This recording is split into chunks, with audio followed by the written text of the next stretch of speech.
Bonsoir mes frères et mes sœurs, chers amis. C'est un réel plaisir à chaque fois de vous retrouver sur notre site addbourges.com pour le moment de partage, comme chaque vendredi ou chaque dimanche. Donc vraiment c'est un plaisir, un grand plaisir, parce que nous sommes l'église locale et nous sommes malgré cela sur le regard du Seigneur. C'est vraiment une joie pour moi. J'espère que cette joie est partagée avec vous. Voilà, donc je vais vous faire une annonce.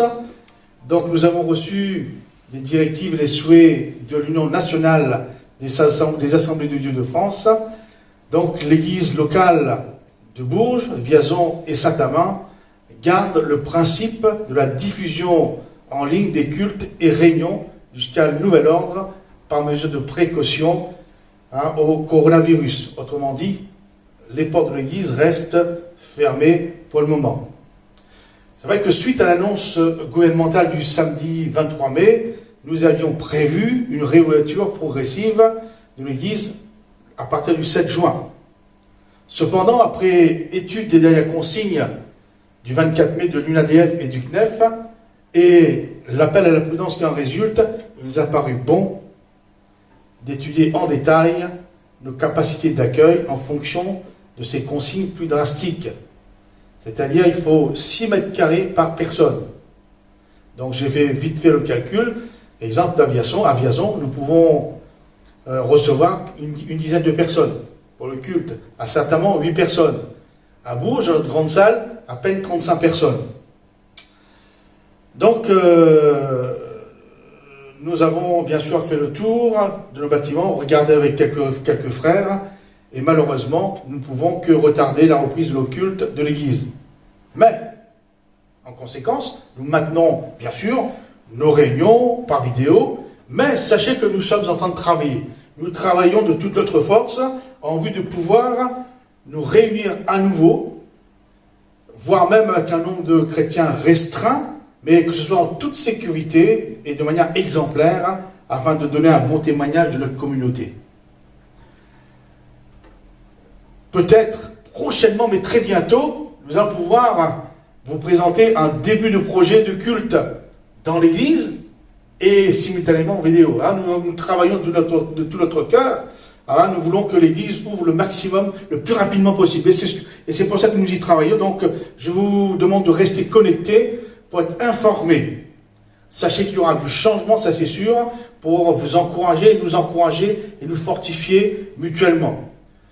Nous sommes l'église locale, nous voulons que l'église soit fortifiée, nous voulons que l'église se développe, alors soyez fidèles au direct de nos divers rendez-vous par vidéo sur notre site. Cela lui donnera beaucoup plus de visibilité aux yeux de la population, aux yeux de ceux qui cliquent, qui ne savent pas pour la première fois. Et donc, par la même raison, abonnez-vous. N'hésitez pas à partager ces vidéos, il n'y a rien de caché, donc vous voyez, donc tout ça pour que l'évangélisation soit, comment on pourrait dire, aille de l'avant de notre région.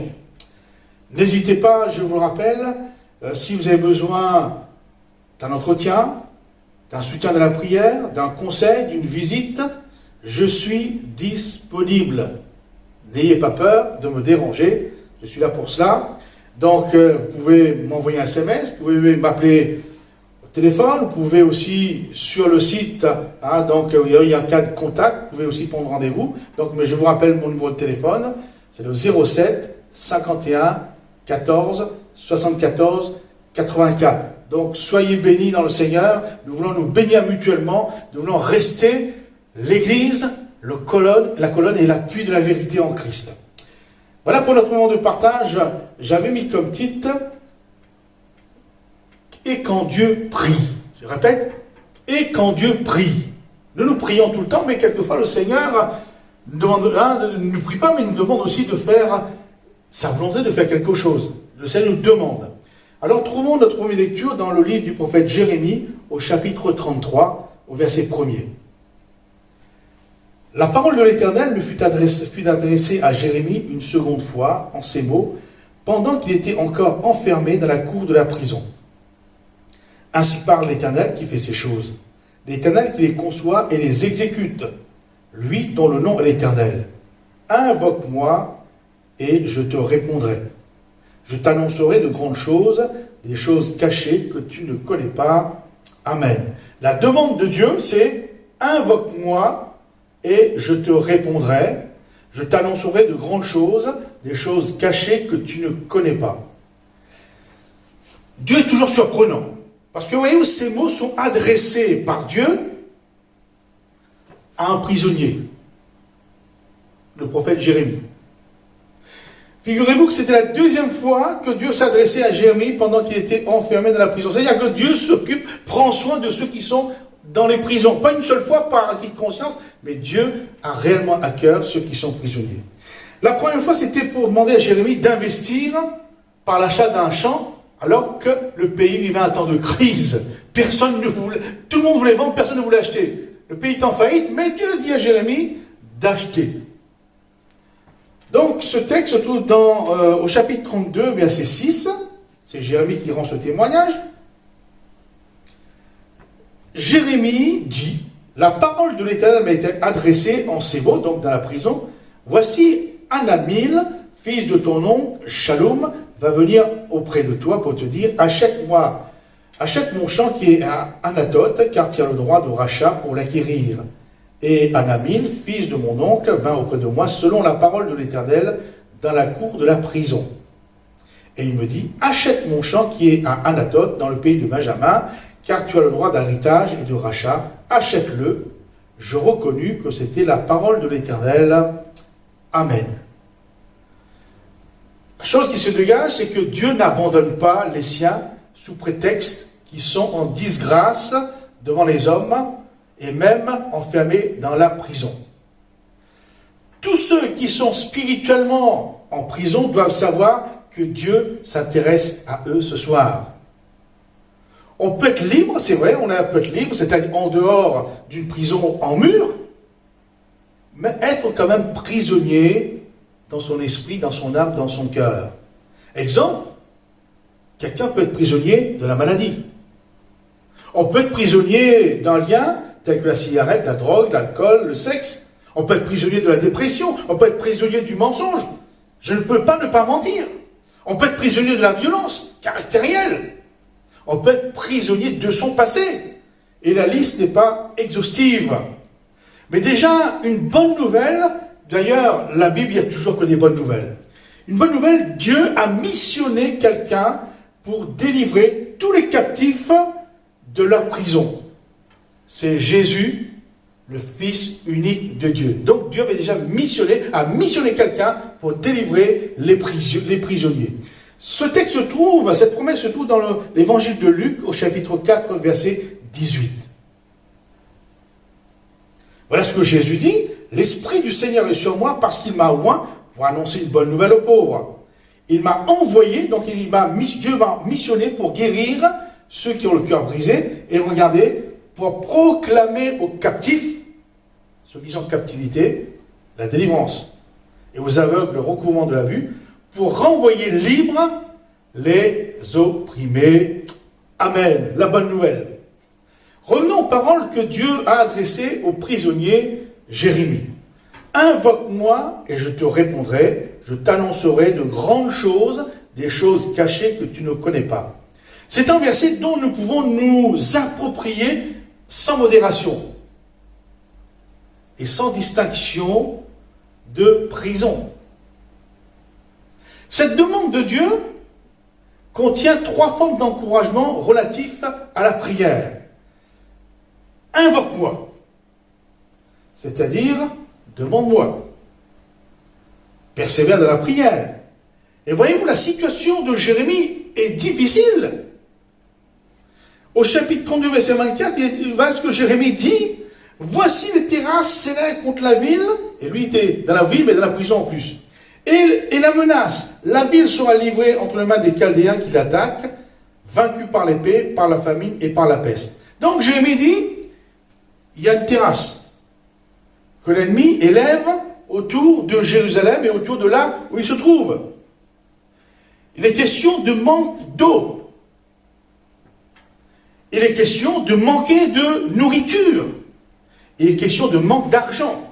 Il est question de manque de pain. Il est question de manque de repos. Il est question de la peste. Il est question de virus. Nous pouvons en parler en ce moment. Donc il parle de la peste, de la maladie. Il est question aussi d'épée, donc d'insécurité, de troubles, de guerre. Le Seigneur a laissé par écrit ces paroles parce qu'il se préoccupe de ce que nous vivons et il se préoccupe de nos situations. Donc je répète, c'est un encouragement à continuer à prier, même lorsqu'on se trouve encore dans la prison. Même si tu pries depuis un certain temps, tu peux présenter au Seigneur tes difficultés, les difficultés que tu as en ce moment. Tu dois continuer à prier même si la délivrance se fait attendre. C'est en ordre du Seigneur, invoque-moi. Et Dieu ajoute, je te répondrai. C'est un encouragement à attendre une réponse à nos prières. Le Seigneur s'engage non seulement à nous entendre, mais il s'engage aussi à nous répondre, je te répondrai. Le Seigneur nous répondra parce que c'est lui qui nous incite, qui nous demande à prier. Il serait inconcevable alors qu'il nous suggère de prier sans qu'il s'engage à nous exaucer. D'ailleurs, Dieu n'a-t-il pas souvent, dans le passé, répondu à nos prières, ainsi à celles que les chrétiens. Dieu ajoute dans ce verset, je t'annoncerai de grandes choses. C'est-à-dire, ça nous encourage, ça encourage Jérémie, ça nous encourage à nous attendre à de grandes choses en réponse à la prière. Vous savez, quand on demande quelque chose à un homme, il va donner tout juste, s'il le veut. Mais Dieu dit qu'il annoncerait de grandes choses. Dieu ne fait jamais le minimum vital. Dieu ne donne pas juste ce qu'il nous faut. Ce que Dieu avait promis à Jérémie et ce qu'il nous promet, se trouve au verset 6 à 8. Voici ce que dit Dieu. Voici, je lui donnerai la guérison et la santé. Je le guérirai et je leur ouvrirai une source abondante de paix et de fidélité. Je ramènerai les captifs de Juda et les captifs d'Israël et je les rétablirai comme autrefois. Je les purifierai de toutes les iniquités qu'ils ont commises contre moi. Je leur pardonnerai toutes les iniquités par lesquelles ils m'ont offensé, par lesquelles ils se sont révoltés contre moi. Donc, les grandes choses que Dieu promet à Jérémie dans ce texte, c'est ni plus ni moins la santé et la guérison. Dieu promet à Jérémie la libération. Dieu promet à Jérémie le pardon des péchés, s'il avait péché. Invoque-moi et je te répondrai. Je t'annoncerai de grandes choses, des choses cachées que tu ne connais pas, te dit le Seigneur ce soir. Je crois que c'est un bon encouragement à prier, hein. Quelquefois on hésite, etc. Mais là vraiment, ça me pousse, ça doit nous pousser à prier. D'ailleurs, l'apôtre Paul, je termine, dans l'épître aux Philippiens, chapitre 4, verset 6, nous dit à peu près la même chose, pour nous inciter à demander, à être à ses pieds. D'ailleurs, je pense qu'il ne faut pas venir que pour demander. Hein, quand on a besoin seulement, là, il faut vivre toujours en communion avec le Seigneur. Voilà ce que dit l'apôtre Paul. Ne vous inquiétez de rien, mais en toute chose, faites connaître vos besoins à Dieu par des prières et des supplications avec des actions de grâce. Amen. Mon frère, ma soeur, chers amis, je ne sais pas quelle est ta prison, quelle est ta situation, mais tout ce que je sais, c'est que le Seigneur a laissé ce verset pour toi, comme pour moi, comme pour chacun. Je crois qu'il y a une mesure de foi à prendre. Seigneur, tu as dit que, invoque-moi, je te répondrai.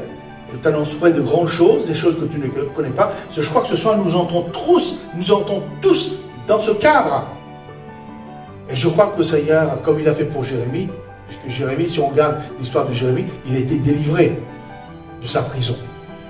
Et Dieu est capable, d'ailleurs Dieu a missionné Jésus pour qu'il vienne délivrer les captifs de leur prison. Alors comment nous ferons, mes frères et mes soeurs, avec foi, hein, par la foi, venons à lui. Et bien sûr, Dieu peut guérir tout de suite, mais il peut attendre quelques jours, quelques semaines, je sais, mais continuez à prier. Hein, donc Jérémie, il n'est pas sorti comme ça, d'un coup comme ça, quoique Dieu aurait pu le faire. Mais Jérémie a attendu quelques jours, peut-être voire quelques semaines, mais effectivement, Dieu l'a libéré de sa prison. Et je crois que, voilà, je pense que Jérémie a dû prier malgré ça, dans ce temps d'attente, et peut-être tu attends depuis longtemps, ou ou quelques semaines, quelques mois, mais ce soir, Dieu te dit, invoque-moi. Alors, c'est ce que nous allons faire ce soir. Nous allons prier les uns pour les autres. Dans vos sujets de prière, pensez à faire afin que l'Église ouvre le plus rapidement possible ses portes, où nous allons pouvoir nous retrouver. Je crois que Dieu est puissant, Dieu est fidèle.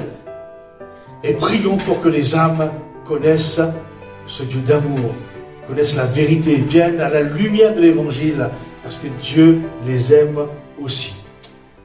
Seigneur, ce soir nous voici devant toi, nous voulons te bénir, nous voulons te louer pour ta parole une fois de plus, parce qu'elle nous fait du bien. Seigneur, merci pour les promesses que tu as laissées pour nous. Seigneur, ce soir, augmente notre foi. Nous voulons vraiment entrer dans ces promesses et Seigneur, nous l'approprier. Seigneur, bénis mon frère, bénis ma sœur.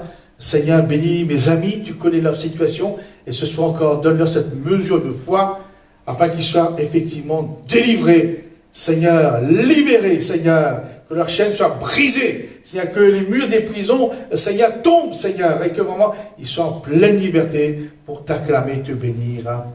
Amen. Voilà, notre moment de partage se termine. Dieu est un Dieu qui connaît nos situations. Dieu est un Dieu qui nous soutient, qui nous bénit, qui nous entoure par devant et par derrière. Donc je vous donne rendez-vous bien sûr pour le culte de dimanche. Dimanche surtout, faites l'effort d'être en direct, je rappelle, d'être en direct devant la vidéo. Nous aurons encore un encouragement à vous donner. Donc comme dès 10h, vous pouvez regarder la vidéo. Bien sûr, donc je répète, vous faites partie de l'église locale de Bourges. Alors fortifiez l'église locale de Bourges, soyez fidèles, rendez-vous de l'église locale de Bourges.